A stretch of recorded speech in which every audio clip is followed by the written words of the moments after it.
On this Garlic Marketing Show, we're going to talk AI. We're going to talk about improving your processes, improving your strategy, where to go wrong, what are the three best tools for it, which ones you should be using, all of this. And I've got Adi. Adi, say hi to everyone. Hello, hi everyone. And we're gonna get into this and how you can massively improve your training, your processes, and grow your business faster using AI. All this on the Garlic Marketing Show. But of course, this is brought to you by videocasestory.com. One of the best things you can do to improve your AI is train on your stories, but you need to find the right stories. Go to videocasestory.com/finder to find your 7-figure case story. All right, let's get started. My name is Gino Wickman. I was introduced to Ian, and that's what brought me into this video world and got me embracing this video world. And Ian did exactly what I hoped. He got me really comfortable with putting videos out to the world and having a great strategy around putting videos out to the world, because there's so much more than just shooting a video. And so the way that he positions those videos, optimizes those videos, he's done a great job. All right. We've had her on before. She's a master of helping people systematize their business, build out their processes, working with manufacturing companies. Adi, thank you so much for being on and talking about this with me. Yeah, you're very welcome. Thank you, Ian, for having me here. So everyone's familiar about what you do, because I think it's very relevant to then our AI conversation. Absolutely. So we create, document, optimize, and implement processes and procedures for businesses. And we work with professional services such as CPAs, bookkeeping, marketing companies, lawyers, and also with a lot with construction and the trades and manufacturing. So all type of industries, but the common denominator is that they need processes. They want their processes documented, and it's a done for you service where we create the playbooks for the companies for them. Gotcha. And processes are so important. I know a lot of people get overwhelmed with these.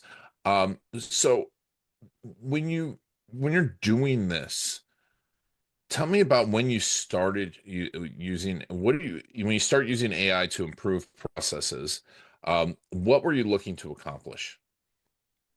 So I was looking to accomplish having the AI as a strategic thinking partner to help me find areas of improvements or things that I haven't thought about.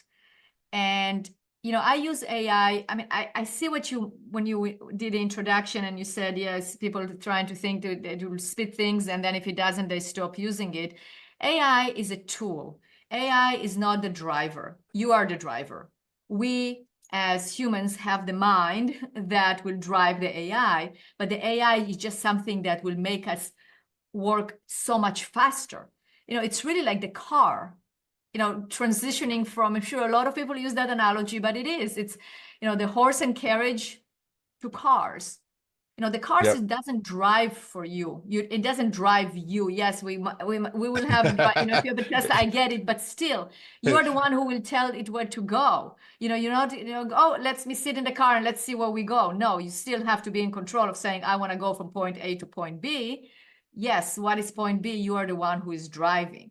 So when you're doing process improvement, you want to know what point B is, but you can also use the AI to challenge your thinking and push it beyond the point B. Maybe there is a point C that is better than point B and you weren't able to look at it, or it would have taken you 2 weeks of research. Boom, with the AI, you can just do it right now. Within seconds, you can do the research that can back your ideas of where you want to go. Yes. And so tell me a little bit about what was the first way that you used it? Tell me about, because you're talking about strategically, and what platform are you using, and what were some of the first ways that you think people should use it to improve their strategy and improve their process? Yeah, so I have a subscription to 3 of them. So I use Perplexity, I use Claude, and I use ChatGPT. And when I want to do research, I usually use Perplexity. When I want to write something, I use Claude. And when I just want information or running things or getting ideas for the strategy and process improvement, I will use ChatGPT. I mean, ChatGPT is my go-to, but I also have the other two if I want something more specific. So what I would recommend is to, first of all, figure out, I mean, really learn what AI is. You know, what are the capabilities? Understand what is the difference between data and hallucination, you know, because there can be, I mean, you can have data that is not true, that the AI will just spit, right? That's called hallucination. And you have to be able to evaluate what the AI is telling you. So if you want to ask the AI a question about process improvement or about ideas on how to improve your processes, on what you're doing in the business, you have to be very certain that it's substantiated by something. So ask the questions. How did you get to that conclusion? Show me the data. Show me where it came from and take a look. Never accept it at face value. That's one advice that I will say. You know, you always have to evaluate yourself what the data is. And then also make sure that you ask very specific questions, that you give it instructions. Don't just let go and say, oh, okay, here is a question and here the AI is spitting all this information. You will feel, you know, it actually gives you a feeling of like this lack of responsibility of like, oh, I hear AI wrote something, I'm going to just present it to my team. But when you're in the driver's seat, you look at it and you evaluate and you ask follow-up questions, then you feel the sense of responsibility and you feel that you are ahead of the game and you are actually leading the AI and not the AI leading you. So going back to your question, it is a matter of asking really good questions and understanding what role you want the AI to play. And you tell it, you are my strategic advisor, or you are my process improvement assistant. Here is what I'm looking at. This is the way we've been doing it, and explain very specifically and very clearly, this is the way we've been doing it. Like, for instance, onboarding of a new client. Let's take that as an example. So you need to identify your current onboarding process. And you can upload it to the AI and say, based on other similar companies to mine, and give the demographics and who you are, do you see, I mean, find gaps in the process that we can improve. The AI will tell you.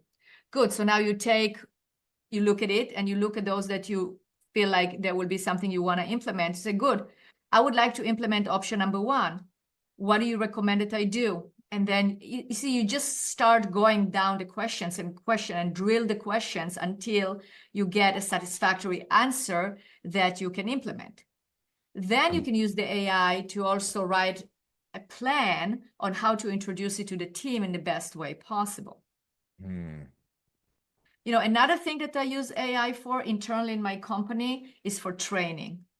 So for instance, when I am on a call with a client, I take notes, because I use it in order to train other consultants. Let's say I have a new consultant and I am doing a call with a client and I want to teach one of the consultants how to do a call with a client. So, and they have to learn from how I do it. Because Ian, you know, like how people say, well, you know, what I do is so special and so unique and I can't really explain it to anyone. Have you ever heard that? Of course, yeah. I mean, everyone thinks that it's unique, right? It's just because they don't know how to teach someone it. Exactly. So that's where the AI is very helpful, because the AI can identify similarities and can identify what is identical or similar in every call that you do and recognize patterns. And that's what you want to ask the AI to do. So for instance, when I'm on a call with a client, let's say you are a client, we're talking, I'm taking a note right here. I'm saying, okay, note how I extract information from clients, because we do knowledge transfer. So let's teach a new consultant how to do knowledge transfer. Okay, note, I'm asking another follow-up question, or another note, I'm asking how to, like I ask the client to demonstrate how they do it. Another note is I ask for clarification. So I have my notes. You know, I use Remarkable. You know, the electronic notebook, and then I can transfer into text, and boom, it's just like I have the text up in a PDF. I upload it. I have at the same time, I have my note taker. So everything that I'm saying is also being transcribed with timestamps. And then I take my notes and the note taker, the transcript from the note taker and my notes, And I said, okay, so identify during the calls all the times where I did this, this, and that. And it does. So that way we can see in the call all the times, or every time that I did the knowledge transfer, like I ask a follow-up question, it gives specific examples. So then I can use it in order to train my consultants on how to ask follow-up questions. And the same thing. And then I said, okay, so identify what is the common denominator every time that I ask follow-up questions. The AI will say that. Obviously, I read it. If I like it, then I use it. If I don't, then I ask it to change it. But that's a great way to create training for your people. You can utilize it, the same thing you can utilize for salespeople. Record a sales presentation with a note taker, an AI note taker, transcribe it, upload 5 of them, and of yours. Like, let's say I'm doing the sales presentation to a potential client. So I upload 5 of them and I follow a process. But once you have all 5 of them or 10, you can, and I tell AI, okay, here is my process, because I have my process written. Match the examples to the process and tell me what is missing in my process that I do every single time that I need to add to the process. Boom, you have a process that is much more robust with examples. And I can ask also, give example for each one of the steps in the process from the transcripts that are uploaded. And then you can have, like, let's say, for instance, the first step in your process is qualifying a lead. You ask qualifying questions. The AI can take the last 10 times that you ask those qualifying questions, and then create what are the qualifying questions that you do on step 1 of your process. So then when you are training your salesperson, you have the qualifying questions ready there with examples that they can listen to, and that makes the training process much, much better. Yeah, I mean, it's such an amazing tool to think about things that way. And because training is everything, right? How often do you go into a company and they don't have good training processes? All the time. It happens to all the time. I mean, definitely with the people I talk to, that's why they call us, because they don't have training, because they don't have processes. And look, AI is not going to replace it, because you do have to extract the information from people.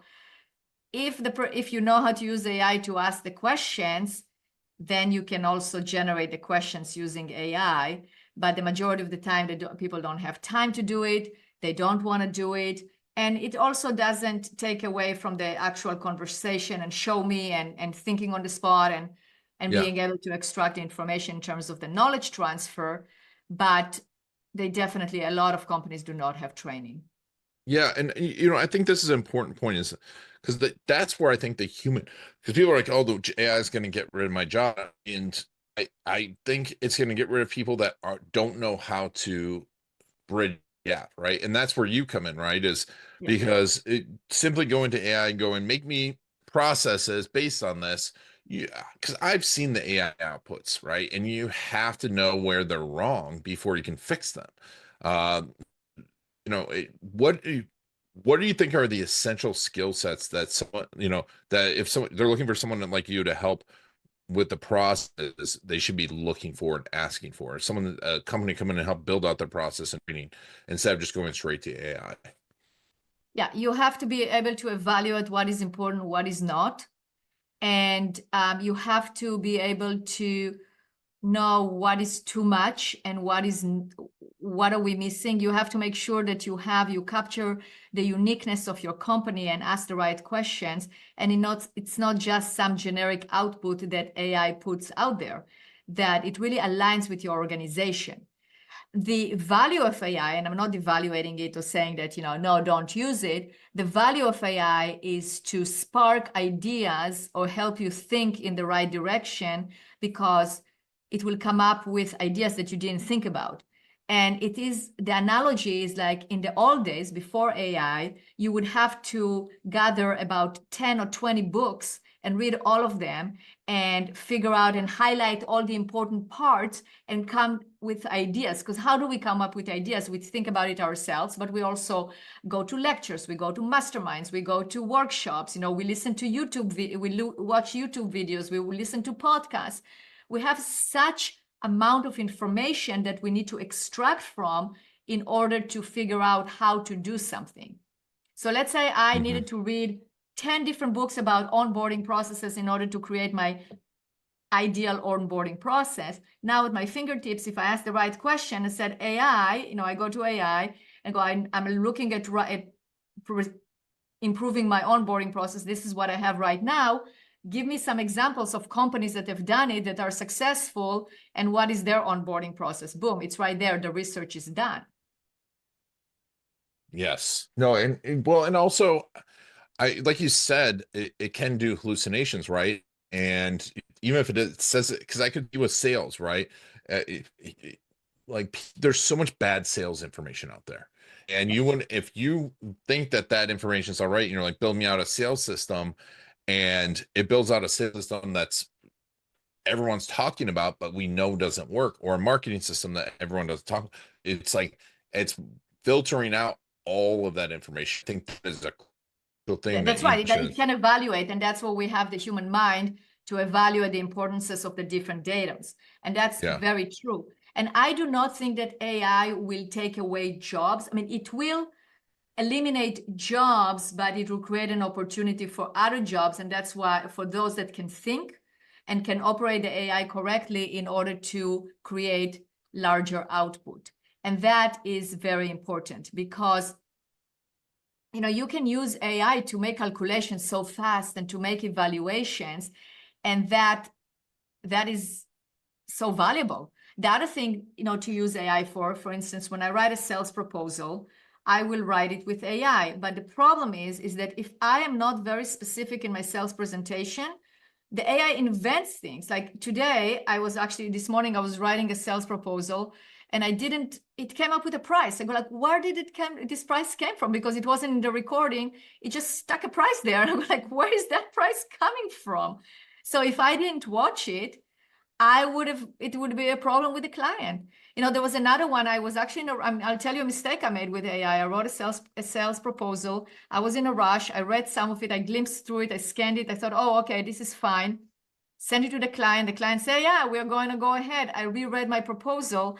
And instead of writing there that we're going to specifically meet only once a week for that many weeks, it says basically that we're going to meet in order to finish this project. And I go like, yeah, if you read it like that, it means that we're going to meet with you even every day. And it was like, oh, I didn't even see that. So that's why I go, this is the irresponsibility I was talking about, right? This is kind of like when that AI rule that can happen. Okay, well, lesson learned. Luckily, it wasn't the scope of work. I wrote back to the client. I said, look, I omitted this from the proposal, and it still went ahead. Everything was fine, but it's dangerous. And that was the danger. So to my point, in terms of like, let's say you want to use the AI to write a sales proposal, I follow my process every single time.